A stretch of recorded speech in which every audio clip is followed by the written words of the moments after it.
அதிகாரம் 30. யோபுவின் தற்போதைய துன்ப நிலை. ஆனால் இன்று என்னை விட இளையோர் ஏளனம் செய்கின்றனர்.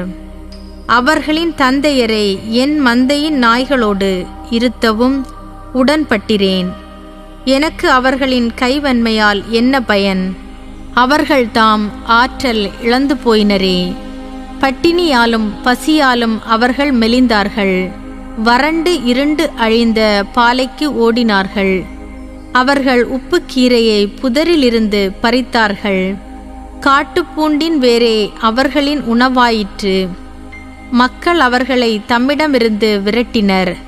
கள்வரை பிடிக்க கத்துவது போல் அவர்களை கண்டு கத்தினர். ஓடைகளின் உடைப்புகளிலும் நில வெடிப்புகளிலும் பாறை பிளவுகளிலும் அவர்கள் வாழ்ந்தார்கள். புதர்களின் நடுவில் கிடந்து அவர்கள் கத்துவார்கள். முட்செடிகளின் அடியில் முடங்கி கிடப்பார்கள். அவர்கள் மடையரின் மக்கள், பெயரில்லா பிள்ளைகள். நாட்டிலிருந்து அவர்கள் விரட்டப்பட்டவர்கள். இப்பொழுதோ அவர்களுக்கு நான் வசைப்பாட்டு ஆனேன். அவர்களுக்கு நான் பழமொழியானேன். என்னை அருவருத்து என்னை விட்டு அவர்கள் விலகி போகின்றார்கள். என் முகத்தில் காரி துப்பவும் அவர்கள் தயங்குவதில்லை. என் வில்லின் நாணை கடவுள் தளர்த்தி என்னை தாழ்த்தியதால் என் முன் அவர்கள் கடிவாளம் அற்றவரானார்கள். என் வலப்பக்கம் கும்பல் கூடுகின்றது. என்னை நெட்டித் தள்ளுகின்றது. அழிவுக்கான வழிகளை எனக்கெதிராய் வகுக்கின்றது. எனக்கு அவர்கள் குழி தோண்டுகின்றார்கள். என் அழிவை விரைவுபடுத்துகின்றார்கள். அவர்களை தடுப்பார் யாருமிலர். அகன்ற உடைப்பில் நுழைவது போல் அவர்கள் பாய்கின்றார்கள். இடிபாடுகளுக்கு இடையில் புரண்டு வருகின்றார்கள். என்னை பிடித்தது பெருந்திகில். என் பெருமை காற்றோடு போயிற்று. முகிலென மறைந்தது என் சொத்து. இப்பொழுதோ என் உயிர் போய்கொண்டே இருக்கின்றது. இன்னலின் நாட்கள் என்னை இறுக்குகின்றன. இரவு என் எலும்புகளை உருக்குகின்றது.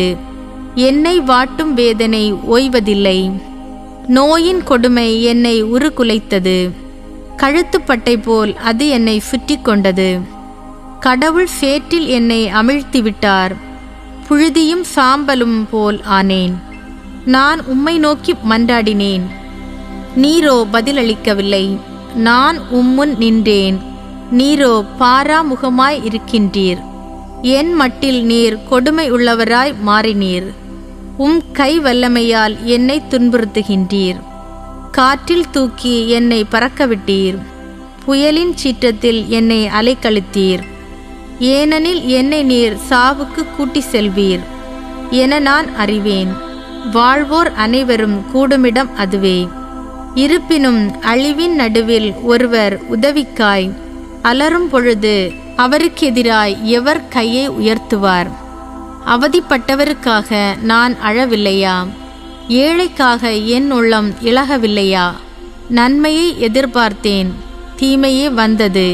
ஒளிக்கு காத்திருந்தேன், இருளே வந்தது. என் குலை நடுங்குகின்றது, அடங்கவில்லை. இன்னலின் நாட்கள் என்னை எதிர்கொண்டு வருகின்றன. கதிரோன் இன்றியும் நான் கருகி திரிகின்றேன். எழுகின்றேன் மன்றத்தில், அழுகின்றேன் உதவிக்கு. குள்ளநரிக்கு நான் உடன் பிறப்பானேன். நெருப்புக்கோழிக்கு நான் தோழனும் ஆனேன். என் தோல் கருகி உரிகின்றது. என் எலும்புகளோ வெப்பத்தால் தீகின்றன. என் யாழின் ஓசை புலம்பலாயிற்று. என் குழலின் ஒலி அழுகையாயிற்று.